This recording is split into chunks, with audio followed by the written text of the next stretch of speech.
p.m. Eastern Daylight Time. At 7:34 p.m. Eastern Daylight Time, a severe thunderstorm was located over Zionsville, or 13 miles north of Indianapolis, moving northeast at 30 miles per hour. Expected hazards include 60 miles per hour wind gusts and quarter-size hail. This is a radar-indicated threat.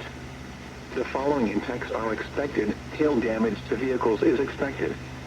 Expect wind damage to roofs, siding, and trees. This severe thunderstorm will be near Carmel around 7:45 p.m. Eastern Daylight Time. Other locations in the path of this severe thunderstorm include Westfield, Sheridan, Noblesville, Cicero, and Morse Reservoir. This includes Interstate 65 between mile markers 127 and 128.